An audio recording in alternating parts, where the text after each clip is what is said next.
Magnesium చాలా neglected micronutrient, micro mineral. ఇది దాదాపు 300 జీవక్రియల లోపల మెగ్నీషియం అనేది కోఎంజైమ్గా కోఫ్యాక్టర్గా పనిచేస్తుంది. అంటే మెగ్నీషియం ఉంటేనే ఆ మెటబాలిక్ ఎంజైమాటిక్ రియాక్షన్స్ అన్నీ బాగా జరుగుతాయి. అలా జరిగితేనే మనం హెల్తీగా ఉంటాం.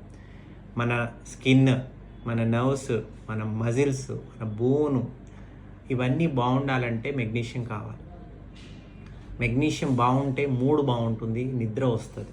మెగ్నీషియం ఒక్కటే, మెగ్నీషియం థియానేట్ అని ఒకటి ఉంటుంది. అది ఒక్కటే బ్లడ్ బ్రెయిన్ బ్యారియర్ని దాటి బ్రెయిన్లోకి వెళ్ళి మంచి నిద్రని అందజేస్తుంది. సో రోజువారీ మనకి కనీసం 400 నుంచి 450 మిల్లీగ్రాముల మెగ్నీషియం పర్ డే కావాలి.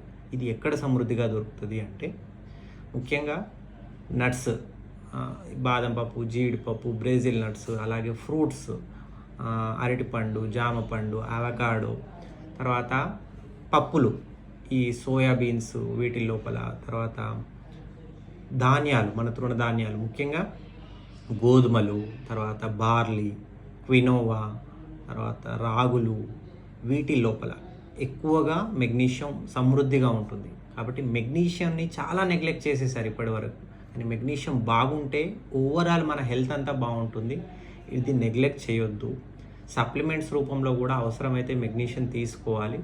మెగ్నీషియంని అశ్రద్ధ చేయడం వల్ల ఓవరాల్ హెల్త్ దెబ్బతింటుంది, mental health, physical health. So మెగ్నీషియంని కాన్సన్ట్రేట్ చేయండి.